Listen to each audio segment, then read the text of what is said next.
Hello and welcome to this episode of the Historical Fencing Podcast. By my side, I have the most illustrious Axel Pettersson. And now we're having moving pictures with color. Scary. Okay, let's get going. Today's topic is culture, I guess. Fencing culture, maybe? It's a mixed bag. It's a mixed bag. Okay, anyway. Not at all due to lack of preparation on our part. No, absolutely not. We prepared fully for this episode, as we always do. Always. Okay, Always. Roll intro. You are here on a matter of honor. I am here to assure you settle it honorably. Junkritter Lehrer, Gottlieb haben, Frauen ja Ehren, so wächst I see you handle your weapon well. I have been known to keep my tip up. Morning. Why don't you make it up like a couple of good fellows? Don't expect decency You ask from for me this guy. tomorrow, and you shall find me a grave man. You ready, gentlemen?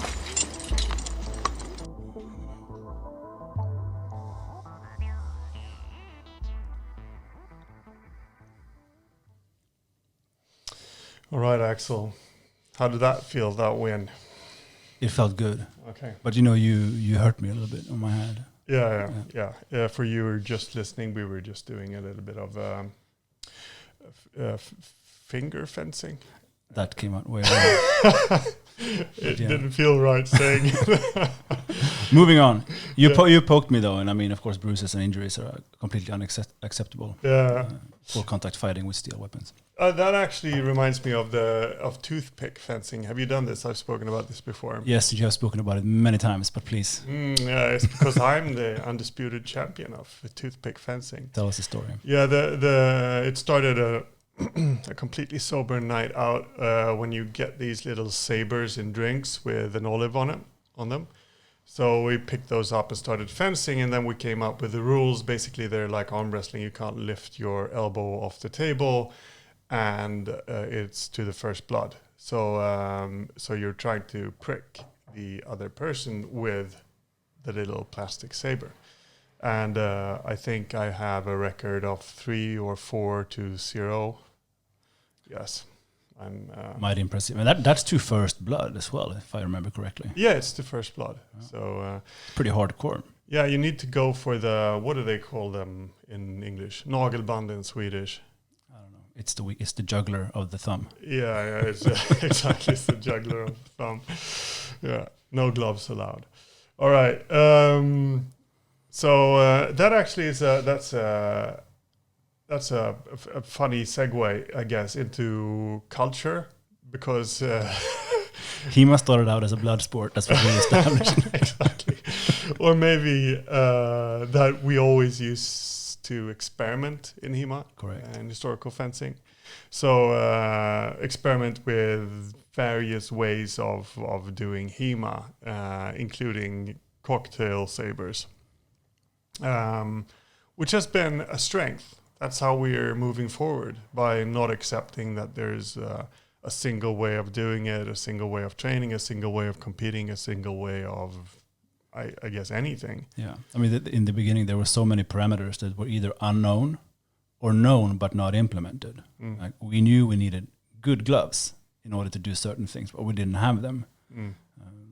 We didn't know how we would do the rule sets. We didn't know all the manuals that were out there, for example. They came in later, and having an open mind was absolutely paramount, right?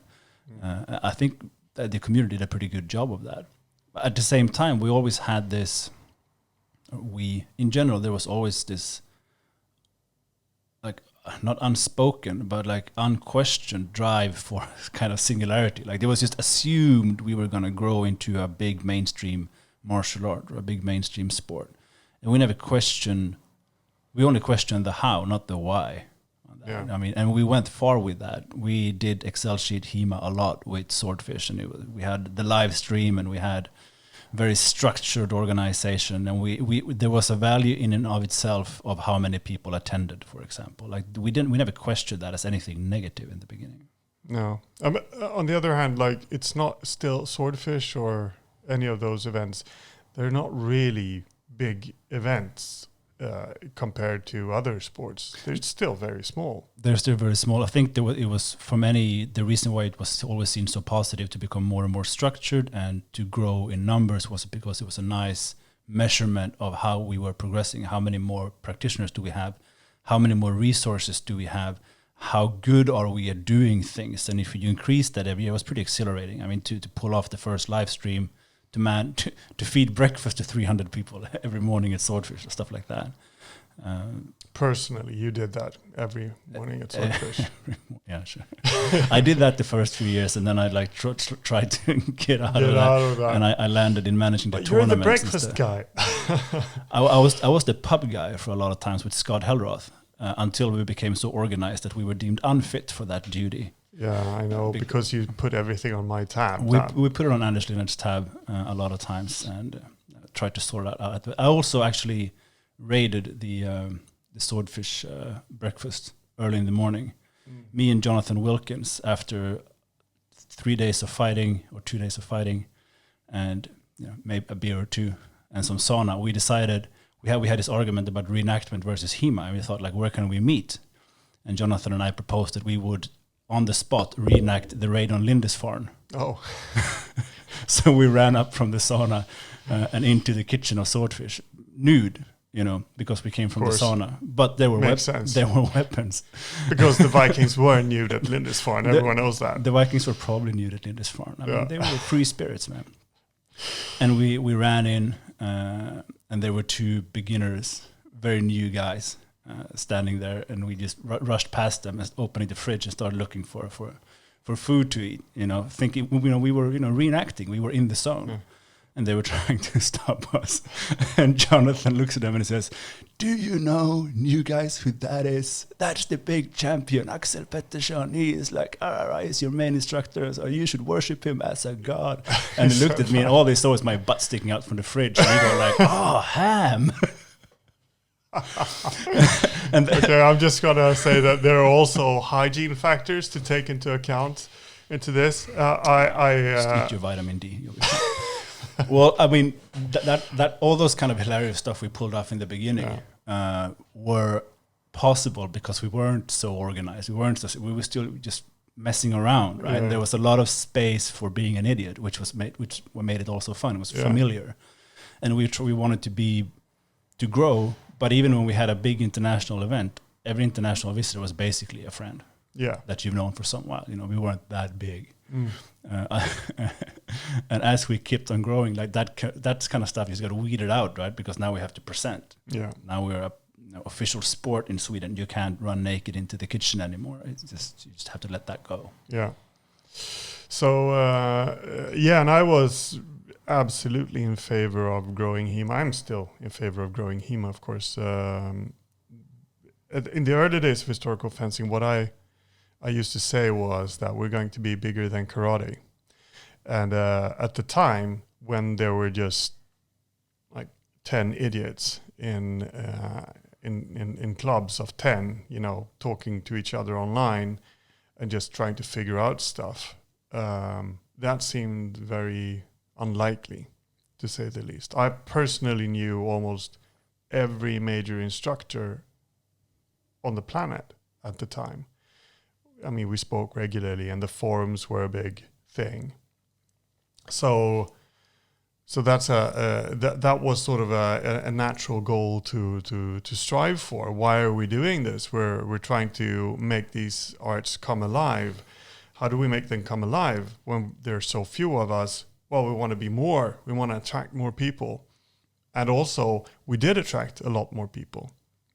Because it's a very specific thing. What we're doing is fighting with swords. It's fun. And it also, you could, when there was like a movie coming out, like Arn movies, the medieval Arn movies in Sweden, or Lord of the Rings, we always saw an influx in members, people were looking for, I like swords, cool. So we felt like it could actually be done after a while. And that reinforced the need we already have, but what's even more important than like the need for good equipment. Because if your new guys break their hands immediately, they won't stick around, and then you have no one to bonk in the head. Yeah. And you need to look maybe a little bit better. Otherwise, the cool people or the people in general don't want to train with you. Yeah. So like the aesthetics and the safety and just the thinking about it and how to train, all those things just got reinforced by all these things. Yeah. It's a constant progression upwards. And there were so many different things to experiment on. Yeah. Like Sam brought that up actually when I think that we might touch upon that his prize ceremony. He had a prize play during his ceremony. He spoke a little bit about the history of him starting to train historical fencing, and he brought up the fact that he came through the door of GHFS and felt that it was more of a study circle, that we were, it might be done like this or maybe it's like this, and we were talking about it and reading the manuscript, and he was like, I want to train, I want to fight, and he said to me, call me back when you're a little bit more interested in actually training. Yeah. And we did make those changes. We were aware of them. I was aware of them, that it wasn't really working out. Made a shift towards a lot more athleticism and called him back, and he came in and he was hooked. Yeah. Well, it was also, the different needs for different times. Yeah. Like, we have pretty well thought out training programs now. We have pretty good skills. Didn't have that in 2005 in the same way. It had to be more of a study group. Yeah. Than it maybe has to be now. Yeah. And I think that's like, it's also a comment on the community in general. There are more skilled instructors now. Not saying that we are great, but we're good enough to teach something all over the globe. That's good. That works. Yeah. And so then there was more. Then there was, when that was achieved, you still work on it. But then now is also the time to introduce more athleticism, more actual, not just figuring out how to do it, but now also working it. Right. Yeah. That's a big difference. And thinking of the aesthetics of what we did. And then you become bigger. All of a sudden people go, well, maybe now safety is also more of an issue, because now people are seeing this. It's not just a bunch of idiots in a basement. Now we're live streaming this thing. How about good gloves and, good throat protection and safer swords? Yeah. It actually makes sense now. Yeah, exactly. But the funny thing about the growth of it as well is that, it used to be that, look at that guy. He looks very dedicated. He sucks. But, he looks like he could be someone in a few years' time. Now people are popping up, not just people are doing, you've never heard of them, but they've won a few tournaments and they look really good fencing, like they've got skills, and you've never heard of them, and they're just a guy. Yeah. Even so, there are also instructors that I never heard of before, which, you suddenly you find them on YouTube and go like, wow, that's pretty impressive. Yeah. I've never heard of this guy before. Who is he? But he's got teaching skills. He's got fencing skills. Usually you knew when someone new was coming along that they'd suck from the start, but you'd see sort of a spark. You'd see, okay, so that person is probably going to get good at some point. No, absolutely. And these new guys did not have to invent the whole thing. Yeah. Know how to do it and invent the gear, invent the tournaments, make all these connections, travel across the globe just to fight with others. And that's the whole point. They're supposed to be better, faster.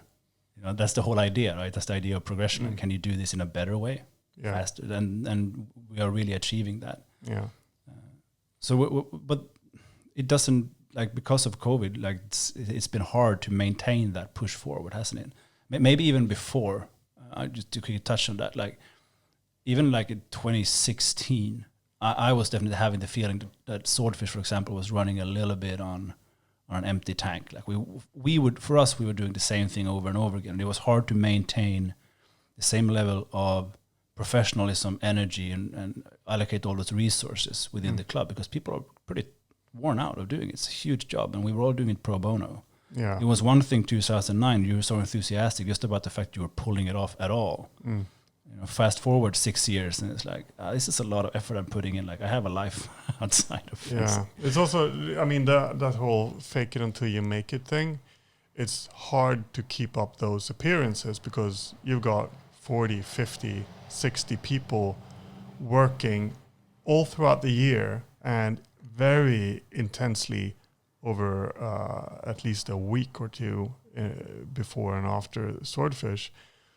It takes a lot of toll, and no one's making any money. They're working, out of the goodness of their heart, or maybe to get to not have to pay for the the fee, to pay a little less. Pay a little less. Yeah. So it's hard. Yeah, and then we all got used to that standard.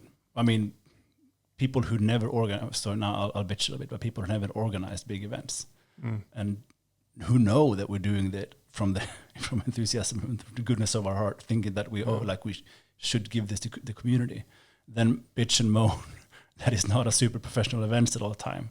That kind of kills your enthusiasm. And I mean, there's no long point anymore. We had the same issue in Minsk, people coming over and basically complaining after Roberto made this huge effort, only probably taking a big loss out of it. And he was the only white guy who could have pulled this off in the whole community by far. Yeah. And it was major just criticism. Yeah. And then you realize that, okay, now maybe the positive we can do it together attitude is not as prominent as it used to be, and then your enthusiasm kind of dies. But I also think it's a generational thing. Like us who pulled off these huge events, we kind of were a little bit on the same generation.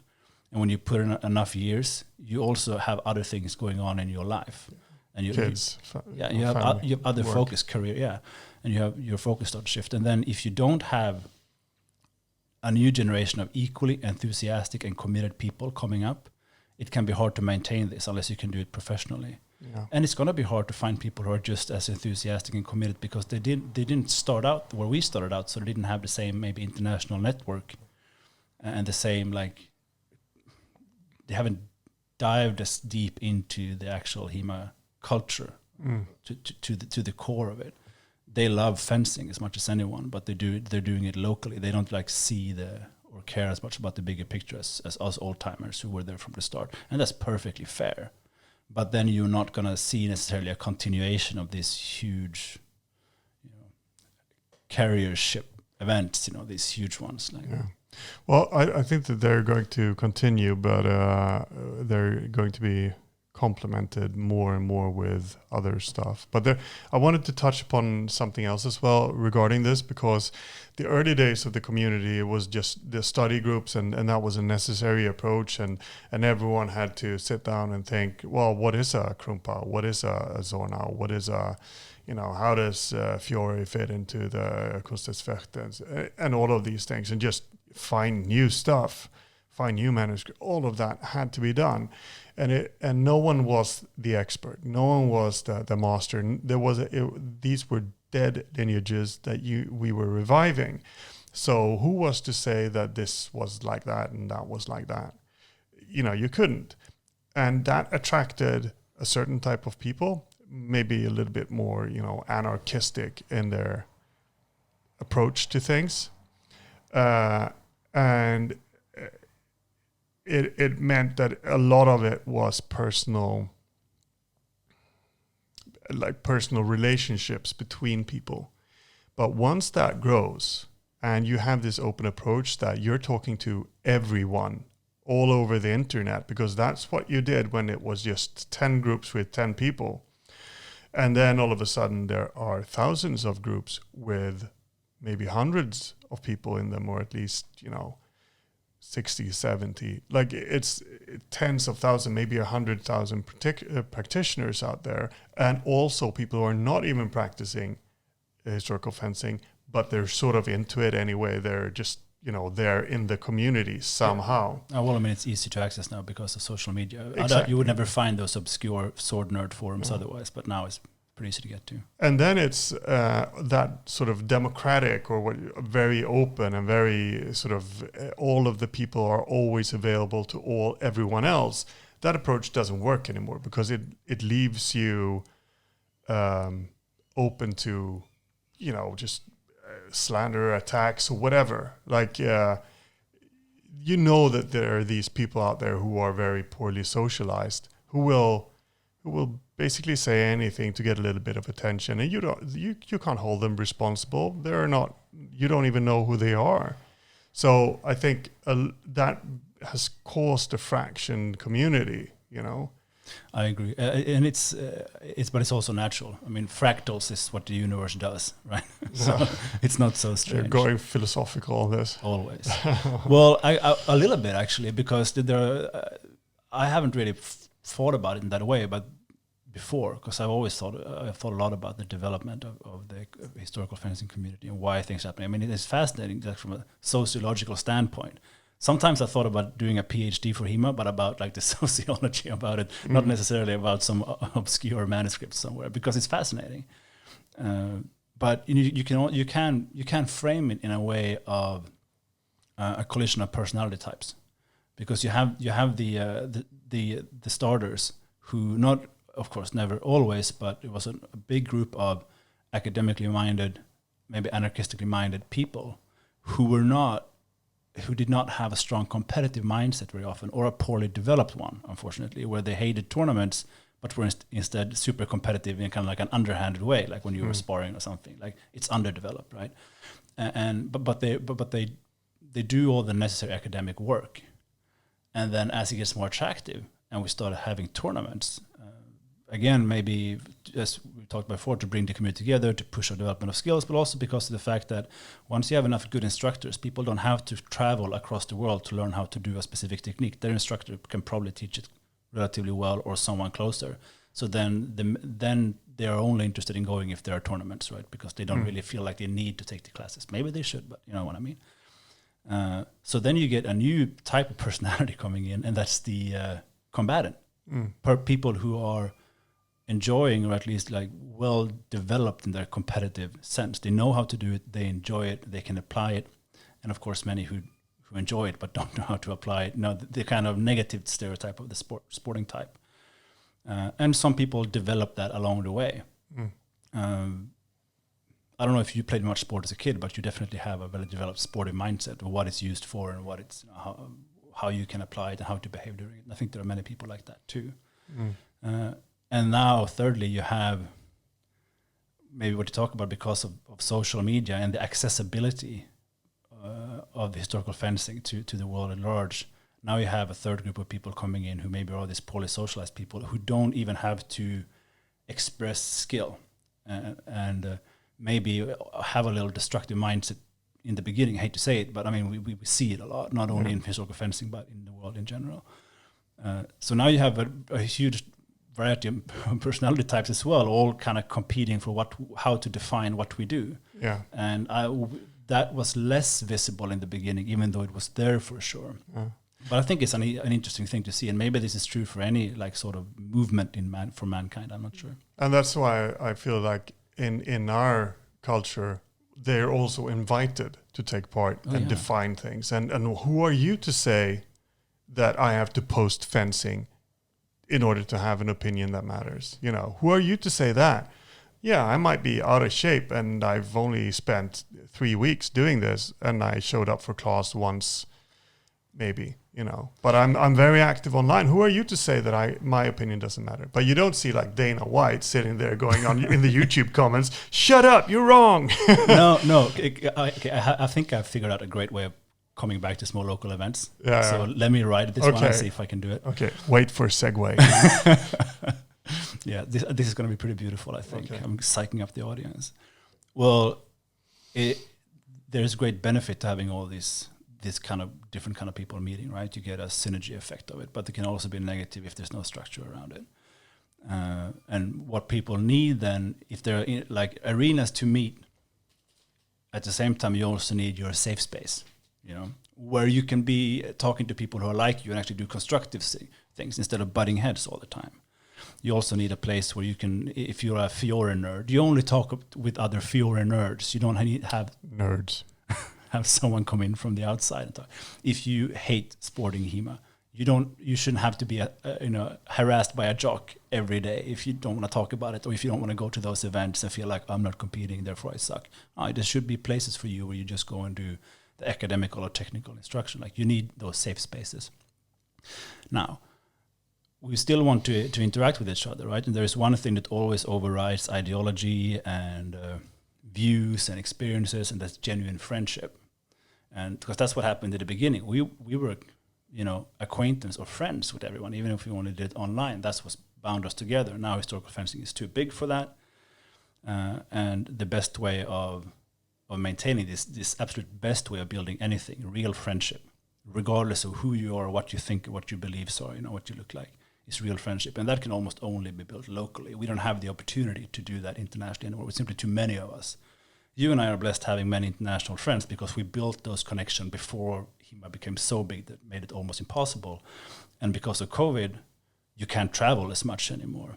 I had years when I was traveling 45 weekends out of 52 only for fencing. I mean, it's not going to happen now. And also, I'm in a place in my life where I'm not interested in that. But locality then allows you to be with real friends, smaller events, where you have the diversity of personality, right? But that's okay because I love you even though you're an idiot. When it comes to Joachim Meyer, that's fine. I tolerate you. You didn't have to say the Joachim Meyer thing.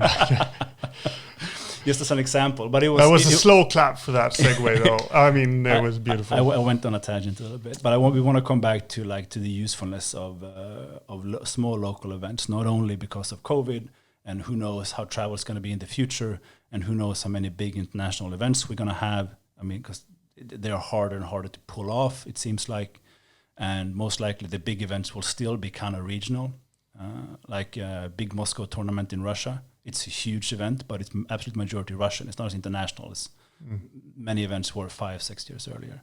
So we need to look at how to do local events, smaller events again, and allow them to again really complement the more international stuff, which is harder to pull off. Yeah, just to say, I think that the approach towards historical fencing in a few years ago, or what we've seen so far, has been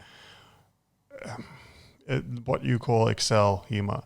It's also like trying to fix something with organization. And that's needed when you don't have an organization. But in trying to build a big umbrella organization is different from building a local community. And organization is also different from building culture. Like, what is the culture? We don't have one culture because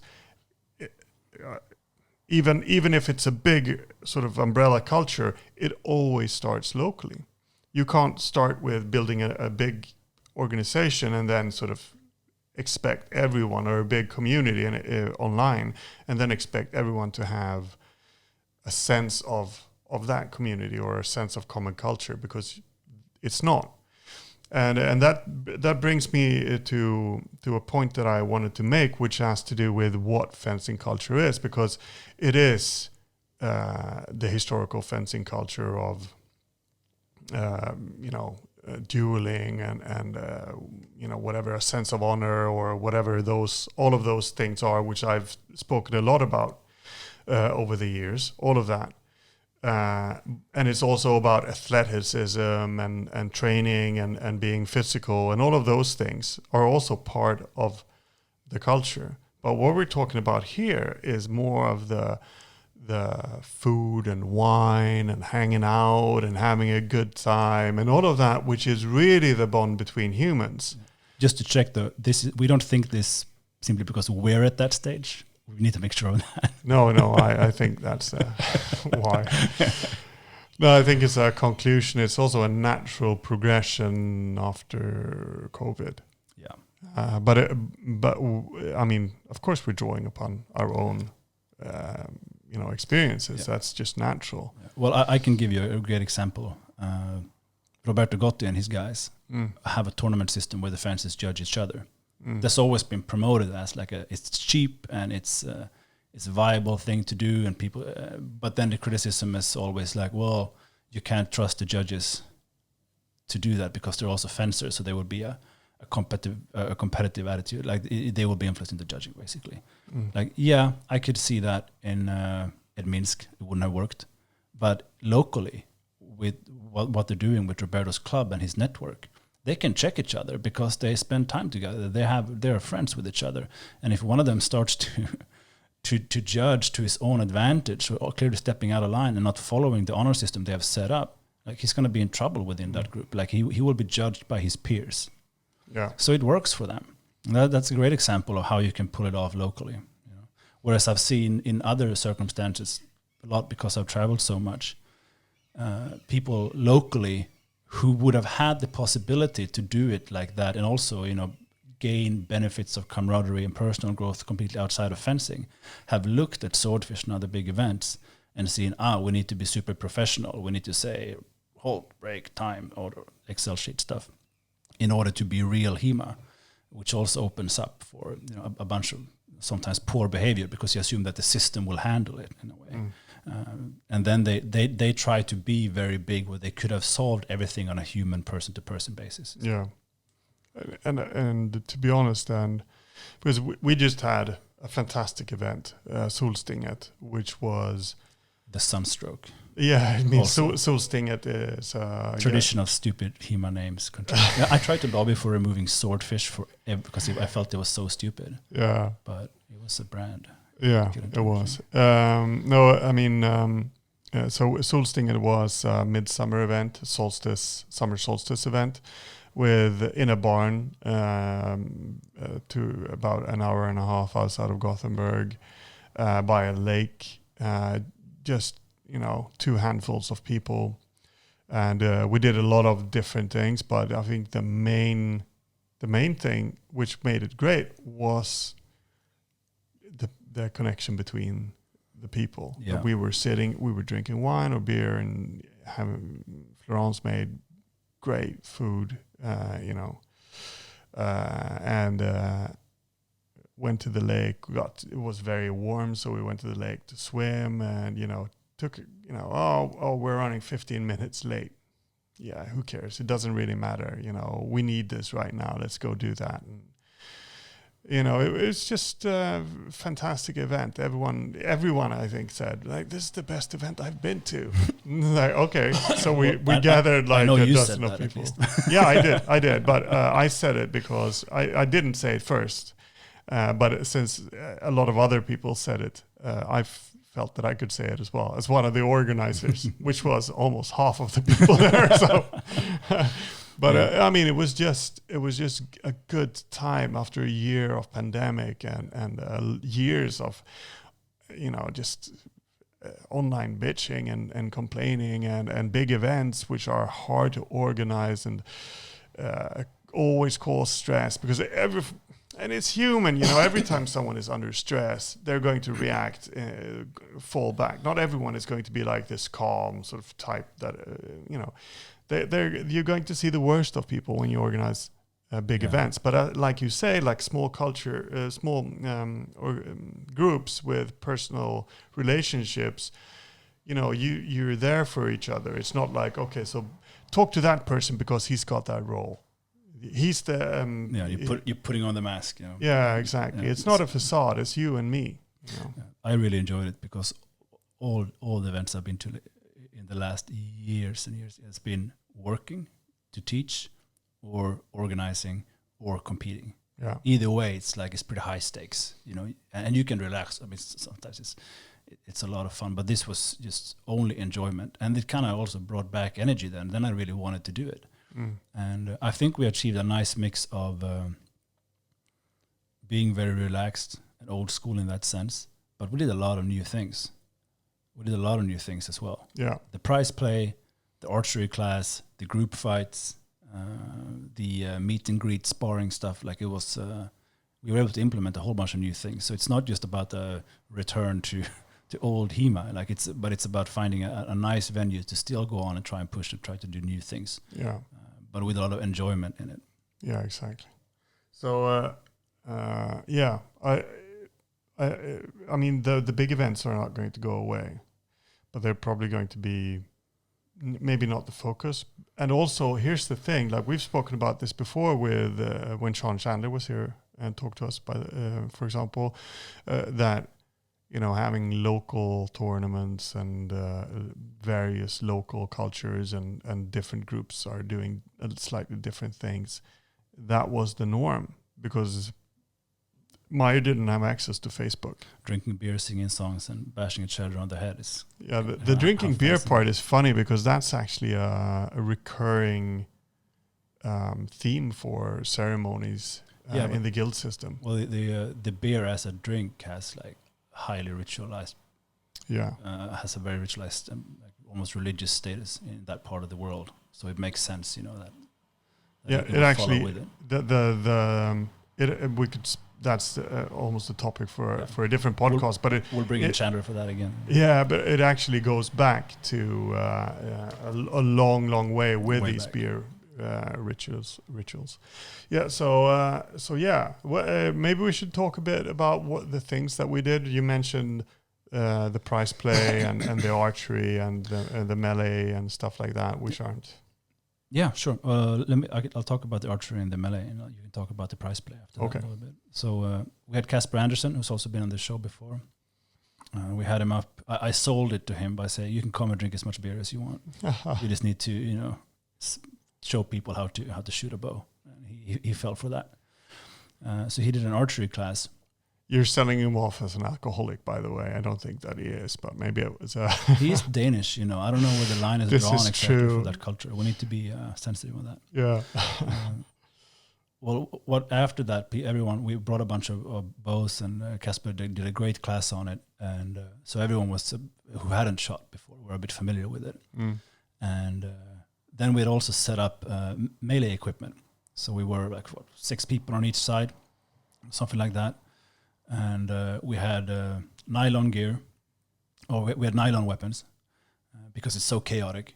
And also because some of the people who were there weren't fencers. Yeah, my girlfriend had never picked up a sword before. Yeah. She was just shooting bow at people from very far away. And we had prepped a bunch of arrows with like safer tips, like rubber and wood at the end. Stuff like that. Oh, were you supposed to pick the ones with the rubber tips? Oh, yeah. Okay. Lucky you never hit. So we had combined archery, like close quarters archery and swordsmanship. So people just like picked up whatever you wanted. 1 big shield per team, 2 bows per team, something like that, with like 4 arrows or something, and then everyone else could choose what they wanted. So someone did I did saber in each hand, like some Arabian dervish. It's beautiful. Dancing dervish. In like 25 degrees heat under the sun or something. 25, I think you're underestimating the heat. It was like 30 at least. Maybe it was like 30 Celsius. And we started working with that. It was so much fun. I've never seen people enjoy sparring to that extent, because it was new for everyone basically. And even those who had done group fights before had never done it with archery, like in the mix. Yeah. And the archers got like some puny little dagger that if you got up to them, then they were like, try to defend themselves and then get hit in the head. The tactics though was really cool. You could really like try to draw people out. And what people think that you have to be like Legolas with the bow and arrow and you shoot really fast. And I suppose that's part of it, but you only had 3 or 4 arrows. You had to think about it. And as soon as you drew the bow, the fighters on the other side saw that, and they would go shield up or try to like dodge. So then the arrow didn't fly that fast, especially not because of the safe tip at the end. It slowed the arrow down considerably. So you could really dodge an arrow. So you had to another fighter had to get that person's attention, and then you as an archer had to move out on the flanks and try to shoot them from the side when they were looking another way. And if you released and you didn't have a swordsman to back you up, and you shot and missed, that fighter would just rush you, and you were basically done for. Like you had to put the bow down, struggle to get your single-handed sword up of your belt, and you were also wearing padded gloves like these. Yeah. We have the condottieri, so that the swordsman could actually hit you without worrying about hitting your finger. Yeah. So you had to think about those things immediately, and that was a lot of fun. Yeah, I think just to provide, because I'm almost hearing the online criticism like, that's not a very good reenactment of a battle. No, it's not. It's not even a good reenactment of a skirmish. It's a very fun thing to do, however, during a small event, and we did enjoy ourselves doing that. However, there were tactical things that came out, and you immediately start to think about a different kind of things. But I think the major factor, which a major component of it, which is really beneficial for all types of fencers to try, is that you end up in very strange and unplanned situations which you have to handle. Like now there are 2 people. There are 2 people with different types of weapons. You dropped stuff or you ended up tangled up and you have to pull your dagger. And this actually ties back into, if I'm going to make a sort of a serious explanation for why it is, it's one thing that I spoke to with Mike Edelson and Charles Lynn a bit, and also Sean Chandler. It's about contextualizing fencing and bringing a martial approach to it. Because if you're training like shooting pistols at the range, and you're standing, you've got 5 minutes to pull off 5 shots, and you're standing with one eye closed, and you got the little things. You're not training like the military is preparing for actual warfare, right? You're doing something different. You're precision shooting. You're trying to optimize the weapon in order for it so it's perfectly balanced and there's no recoil and but if you're doing like simunition drills with people who are actually training you for real live events, they're going to put it into context. There's a lot of social play that comes into those scenarios, for example, that where you're sitting, maybe there's an active shooter in a cinema and you're just sitting there watching, and when do you draw your pistols? All of those aspects, and things just happen. And in competitions, generally speaking, what we're trying to do is make sure that nothing happens which influences the outcome, except for the narrowest sort of skill sets that we're trying to test. Yeah. This is just a different, very fun approach to getting better at being violent with swords and arch and bows, I guess. Yeah, and we did it very simple. It was like team deathmatch. Like 2 teams, you get hit once, you're off until everyone's dead. Yeah. But you can do capture the flag, protect the nobleman, highway robbery. You can have several lives, maybe. Like you can set up very different scenarios with this. I was the nobleman, right? No one paid attention to that. Why? What is that? Why no one listened to you screaming? You got stabbed in the back by your own guy immediately. Yeah. But it was tons of fun. Another thing that immediately hit everyone was how exhausting it was. I didn't feel that at all. Okay, I'm not gonna attack you back. I'm just gonna let you have that one. Thank you. Well, again, like in regular fencing, you step up. It's a cool hall. You salute, you walk up to the perfect distance, you have the exchange, you break, and then you walk back again, and you repeat that. Here you have to be on guard everywhere, because there are several fighters out to get you. You're fighting a little bit uphill. It's 32 degrees. The sun is just beating down on you, and you have to dodge arrows and stuff like that. And if you want to fight someone, you don't just walk up to them. You can, maybe, but you might also see an opportunity having to rush for a short distance. Land these hits and then do it and like have your peripheral vision so that you see if anyone else is coming to help you or to attack you. Then you have to rush again to get back to safety. Like that's the skirmish part. And then you have to fight immediately again.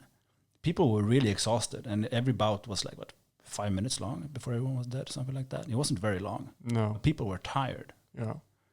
Also 30 degrees heat. Also 30 degrees. Wearing equipment. But you're right. So we did a lot of those things that were fun. Like, we were excited about this. We could talk about it forever. But I think that maybe we should also mention because we mixed it in with some really good classes. You did one on blade work, how to bind and different binds, and how to get the overbind, and what you could do in an underbind, which was actually stronger than the overbind, which was really interesting because I'd never thought about that. Like how the for you German longsword guys, how your left ox can be your strongest, but also maybe your weakest position, depending on where the attack comes in. And I've used that a lot. Yeah, I'll make a video about it, maybe something. Yeah. So Joachim Lindqvist did a class on what's it called? Deadlift and clean. Yeah, and what's it called? And jerk. But I don't know if he taught the jerk. He taught the clean. Okay. Whatever. He did a class on that. It was really good. Yeah, it was really good, and he's like almost world champion of bench pressing and stuff. His wife is. No, deadlift, right? Oh, she's or deadlift. It was. I think. I don't remember. It was like. I know that one of the competitions was sort of a compound lift things, but she's like a Swedish champion of strength. Yeah. She's very strong. She's very strong, and he's also super strong. And their son Gandalf is such a promising fencer. It was fun because we had 2 young fencers there, Alex and Gandalf, and their. For those of you who remember, those are the 2 kids I forced to do a youth fencing exhibition, Swordfish 2016, when they were like 4 and 5 years old. Yeah, probably 4 and 5. And now they're like 8 and 10. Now they're 8 and 10. I mean, Gandalf's like 19, Alex is 23. Yeah, Gandalf just came out of military service, so I think you do that when you're 18 or 19, right? So he should be closing in on 20. And now they're beating us up. Yeah, I mean, they're really, really good. So that's fun. It's going to be exciting to see them, their fencing paths going forward. And then we had a prize play with Sam, which is part of the ranking system that we have. It was the first public prize play that we've done, or public, at an event where this was a thing, with the ceremonies that we have attached to it. And they're based on historical ceremonies. So we had the French 16th century oath. That's up on rankingguild.com. You can read about it there. I mean, it's just it was just a very pleasurable experience. Maybe not for Sam, I don't know, because he did like 50 bouts, I think. In 30-degree heat. Actually, that was in the barn, and in the barn, it was even warmer. Yeah. It was that maybe 35. I'd say it was even 40 degrees in there. I say it was 45. At least. It could have been 50. Yeah. It was warm, and we've been fighting the whole day already. Yeah. I think he enjoyed it because it was such a challenge, and he lived up to it. And the atmosphere that we created, we had, pumped up bagpipe music, and everyone was really getting into it. People were clapping their hands, stomping their feet as the music was playing, and he was the center of it, and he just had to grind it out, and he did with style. Yeah. It was a fantastic experience for him, because that's what he told us. And you and I, we've seen him overcome intense challenges that were new for him in other situations as well. So we knew he would pull this off. But also the atmosphere of the prize play is, again, something that you don't get that from a regular tournament. This was something else because everyone was involved. Yeah. And people were fighting him, but they were also cheering him. As everyone else was lining up to fight one exchange, boom, boom, and he had to work through that. And like when the last 5 came up and people were just clapping their hands as he was going through the last ones, and he started to figure out that maybe he was getting close to the finish, and he just put a new gear in. He wasn't calming down. He was going harder for this last 5. That was wonderful to see. And I think, I mean, so say that you wanted to pull something like this off and try to get the entire community on board. This is the beauty of small organizations or like local culture, etc. If you try to pull this off, and I've tried, with ranking systems or with ceremonies you're going to get a million opinions about it, and it's never going to really take off. And if you make it take off, it's always going to be a compromise, 20 different wills. And then you're going to have everyone who you didn't compromise with or felt left out or whatever. You're going to have to deal with their emotions and their feelings about it and criticism because, I wasn't the center of attention. Like every time we've had a swordfish, people who didn't get attention for that split second in time are going to write about it online. Well, competitions are really not the main focus of what I do because I'm really important, and please look at me stop looking at all these videos about the competitions which I didn't partake in because I have excuses. So you just sort of sideline all of that bullshit and you go straight for what's fun and entertaining and meaningful too. And meaningful, exactly. Yeah. I think that's the beauty of it. Yeah, I mean, it's really a live and let live thing. Like people shouldn't have to feel like they have to be a part of something, and you shouldn't have to feel like you have to accommodate for everyone if you have a thing you want to do. It's that simple. Yeah, you're doing HEMA wrong. Okay, that's fine. I'm okay with that. Yeah, no, I mean, you want to create something that you enjoy, and then the people who want to be a part of that, they will gravitate to you, and the people who have other interests, they will not. You have to allow for that. Yeah. Again, if we're trying to shoehorn all of HEMA into one thing, you end up with McDonald's HEMA, and it's just going to cause strife. And I think, and that strife that we've seen has been so painful for so many people that it's not worth it. I don't feel that it's worth it. I have zero interest in just, trying to get along with everyone and build things with people who I, have very little in common with. And I don't care about that much. I guess. Because you can't establish real friendships anymore. Yeah. Or you can do it on a local level. Mostly. So absolutely. I mean, so on some level, it's up to every individual as well. I've had this conversation so many times with people who I've known since the early days, who complain that it's all tournament focused now, so HEMA is no fun. You can say, well, dude, don't compete then. No one's stopping you from doing your thing. You're pissed off because we're also doing other things. Yeah. But you don't have to do everything. This is maybe more about your ego or your attitude towards this. And there's a lot of that too. Like the things I'm not interested in, I don't participate. Like, wish you the best of luck, God bless, and you move on. There's literally nothing more to it. You seem to be having a fun time with this thing that you're doing. All the best. Yeah. That's it. But at the same time, like we should have this diversity, because it also allows us to explore more. If we had to make a very regular traditional event, we wouldn't be able to have the prize play the way we want it. We're gonna, because that's what we want to do, right? And just wing it. And I mean, for me, and I'm sure for you as well, organizing an event where you didn't feel like you were just carved into pieces and your soul was spelt out in front of everyone, and you come back as sort of a like almost not human anymore because you're so tired. It's a pretty good experience to come back and feel like, I want to do that again. I want to do that again next week. Do you remember all the Swordfish times where we just finished the live stream at like 10:30, and you open up the first beer and someone goes up, so let us talk about what happened here that went wrong. Yeah. And like the only positive emotion you have at that time is, at least you're telling me face to face instead of bitching online later. Yeah. And then you sit for 2 hours like, oh yeah, I hear you. I mean, it can be valid criticism sometimes, but like, guys. Yeah. Yeah, I don't know how many times I've actually told people doing that to others, like, you know what? And they come and say, Axel was really rude to me. He just walked up when I was talking. It's like, maybe give him 5 minutes of space to just sit down, have a beer, and talk to people he liked, because he doesn't even know who you are.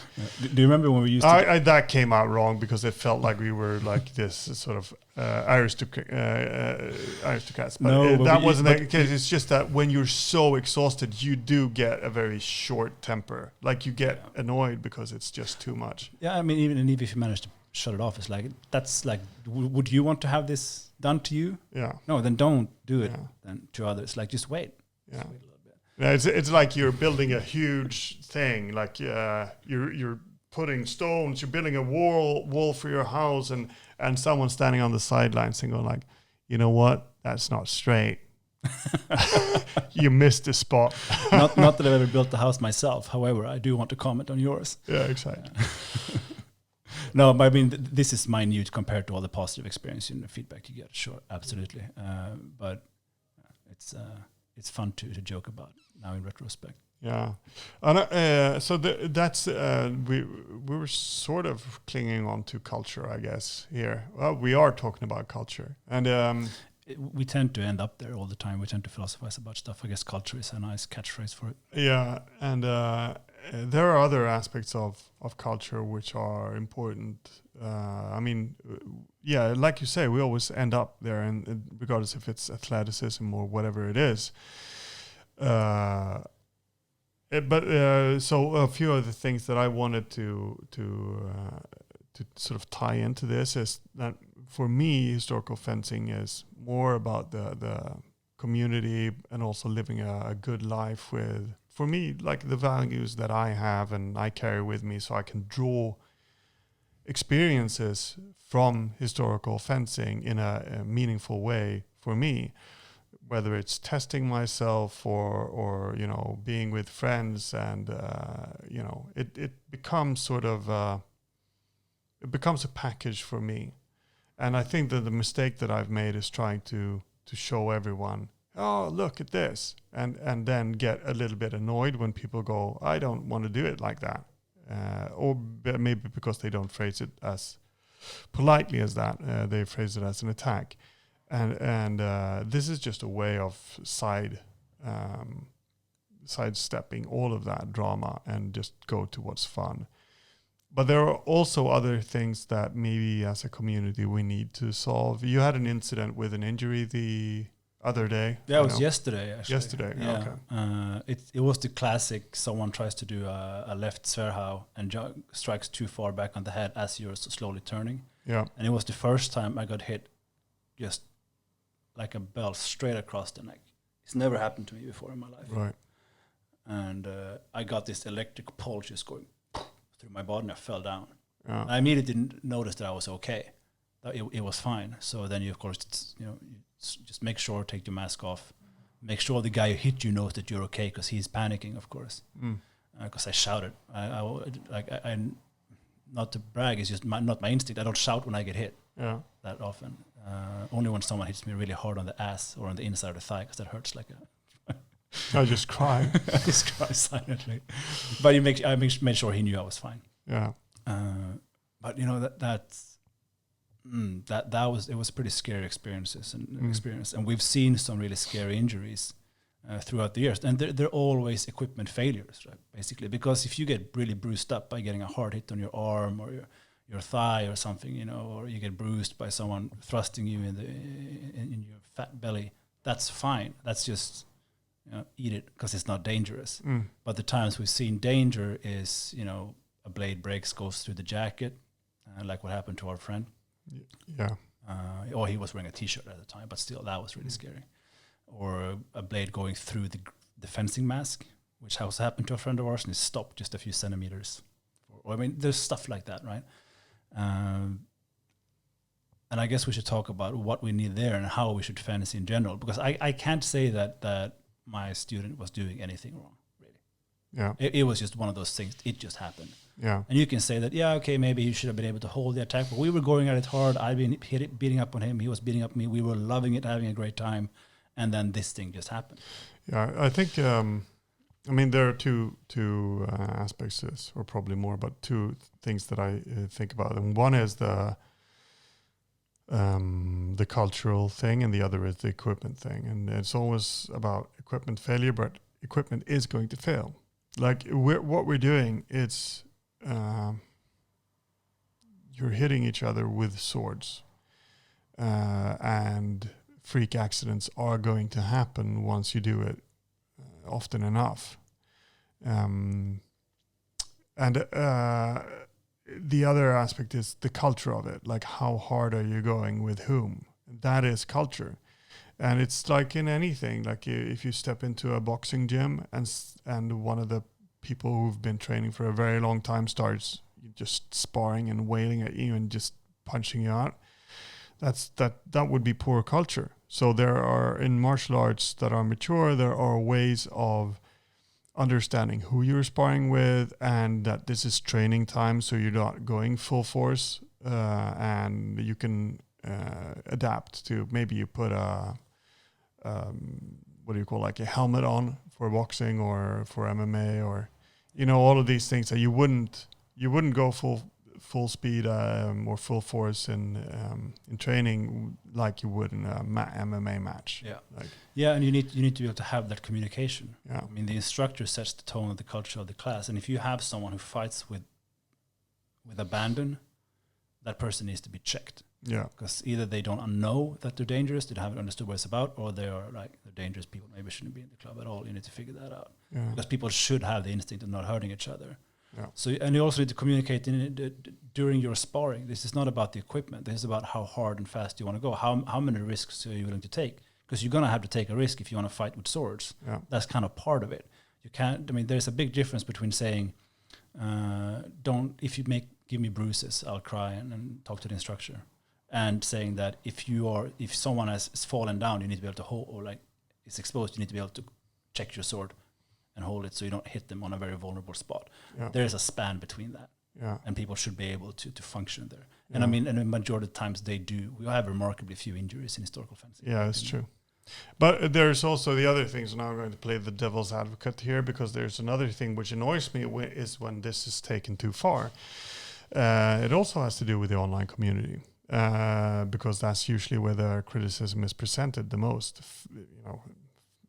furiously. You can just fire off whatever indignation. Exactly. And that's when, because there's especially, it looks like parts of the US has this problem, but I'm sure it's in other places as well. Just people, we are not recording this on 4th of July. It's on the 5th of July. We would never be so disrespectful to Americans. I'm just spitting on the equipment here. Okay, so no, I mean, there are these discussions that seem to pop up whenever there's someone who's being what it's considered too violent or hitting too hard, or and sometimes maybe it's two cultures meeting. Like, yeah, okay, I'm from this club and I'm from that club, and they meet and they at a competition, and all of a sudden they have different expectations on what level of violence to expect. So I guess that it's that. But I also think it's like there's a certain personality type which likes to make excuses for their own shortcomings by saying, "Oh, the reason I lost here, or the reason why I feel very inadequate in front of that fencer who's super good and hitting really hard, is because they're too violent. It's just poor culture on their part. They've got the wrong values in that club or that person." There's a slight correlation between the people who complain about judging and the people who complain about bruising. Really? There is. This is a personal experience of mine, Okay. but I have a lot of experience with all the different fencing cultures out there. Yeah, I think so. I think there's also sometimes a misconception, which might just be like not having reflected upon it, but a misconception of what your safety equipment can do for you. We are equipment producers, so I mean, of course, we have our opinions on that. But I have no idea what you're talking about. Are we taking a commercial break for this? I'm just sniffing a glove here. If you're not watching, I mean, we're saying that we're filming this, but we don't know if it's going to work. Oh, so yeah. It might So not be filmed. No, I just put out a pair of Contextualizing gloves, which is our heavy light glove. Yes.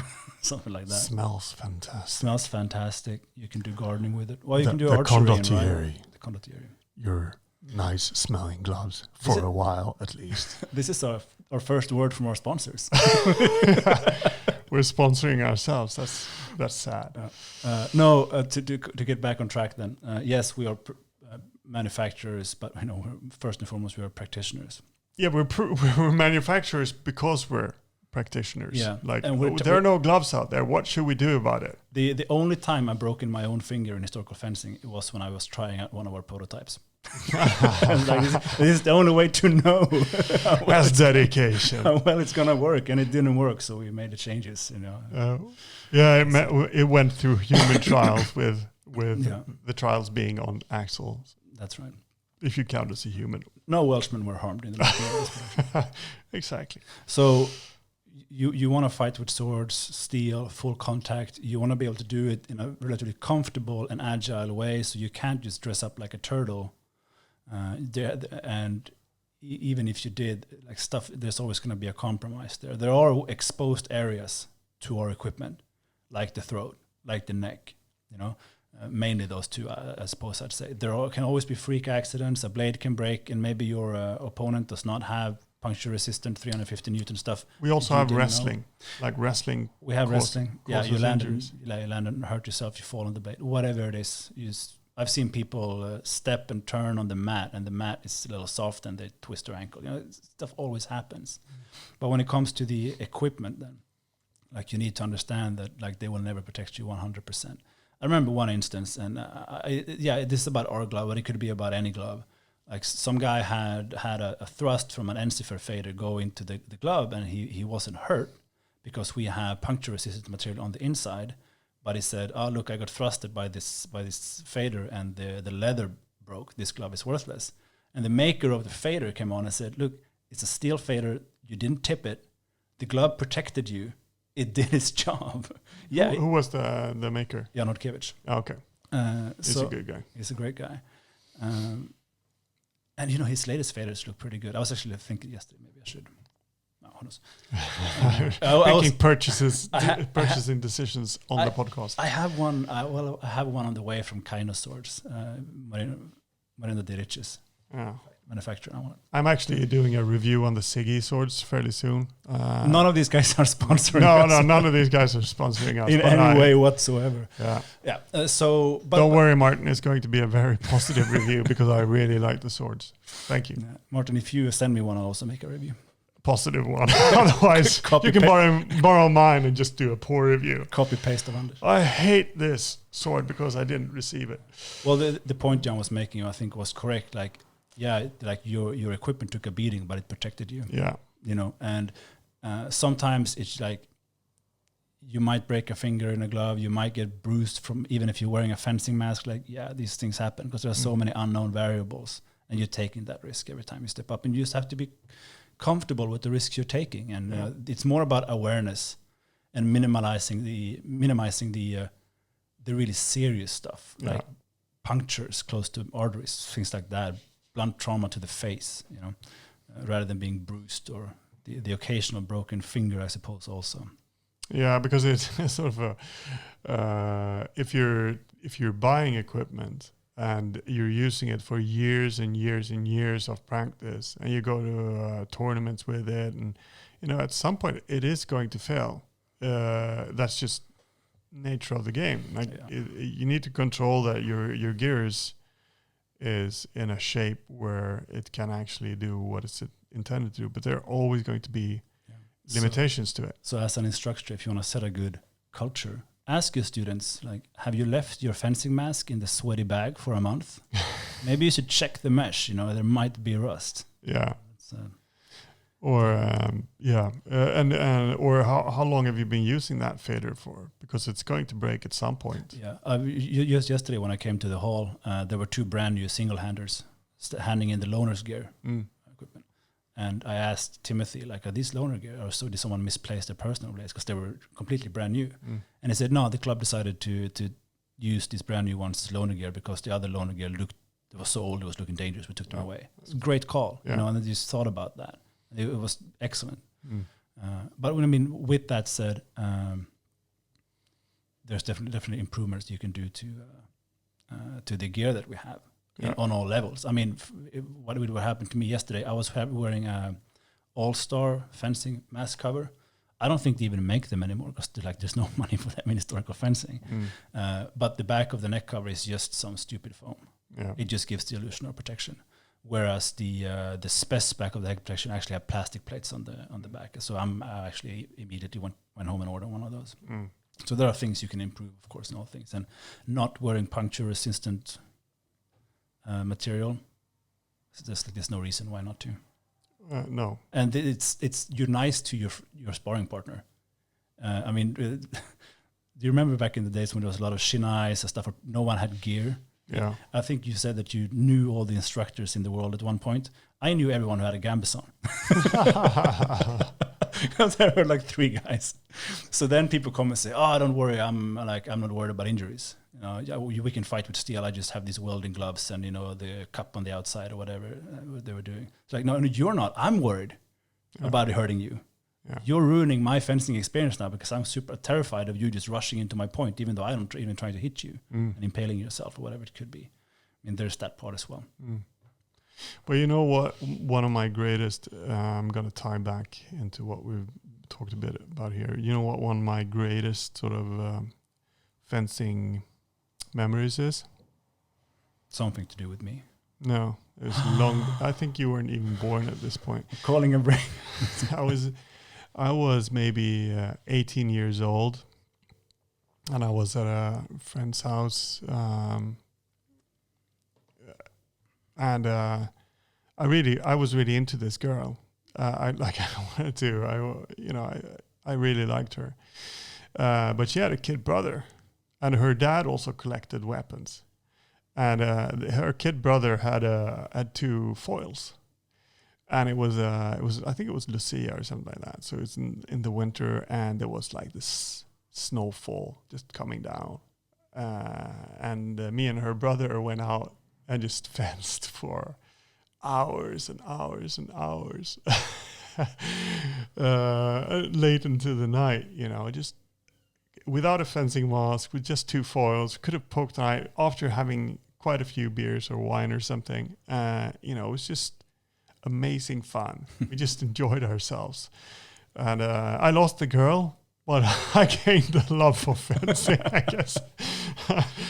I'm still friends with her. She's great. But anyway, there's that passion of things that I think we've sort of been touching upon it a little bit. There are things that maybe you should fence foil with a fencing mask on. It's just there are those things that we need to solve and make sure that they're in place. But that's the other aspect of it, where it's just enjoyable and fun, and you're with your friends, and there's good culture when it comes to it's not food served on a paper tray, or maybe it's served on a paper tray because we did that as hosting. But there's a certain sense of how that this is something more to you, because it means a lot to a lot of people. Yeah.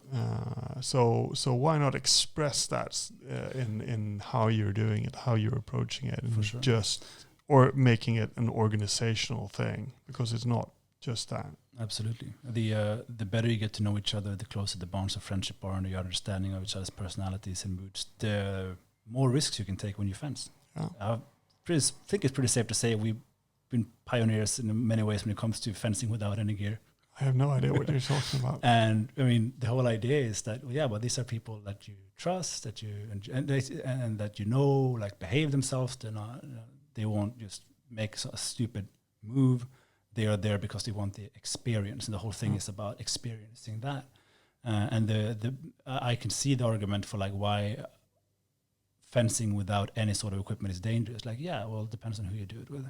And if you're comfortable doing it with someone that you really trust and who is there for the same reason as you are, then you absolutely broaden your experience. I mean, you can do it in many ways. Like you can do it light sparring with basically anyone. But I had an experience with one guy who I hadn't met. Well, I've met him before, but we haven't sparred together. He came from another country, and he came for Swordfish Day with us, and we were sparring a little bit in the club like the night before.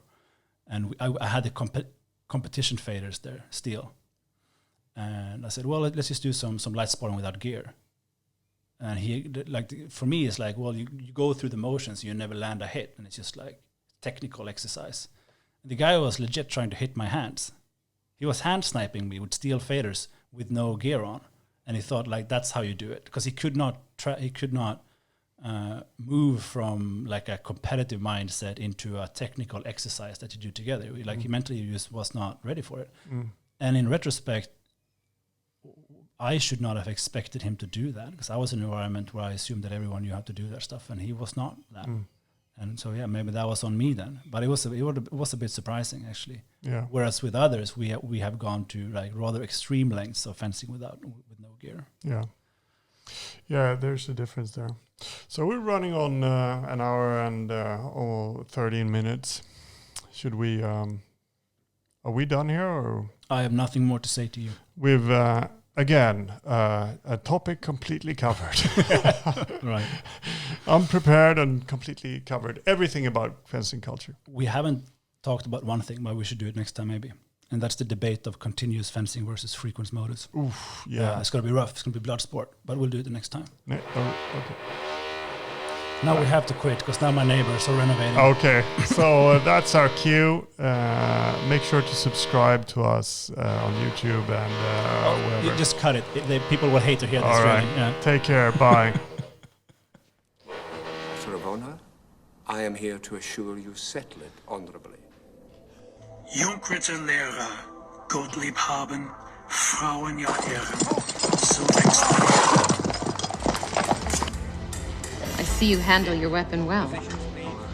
I have been known to keep my tip up. Morning. Morning. Why don't you make it up like a couple of good fellows? Don't expect these. You ask for me tomorrow, and you shall find me a grave man. You ready, gentlemen?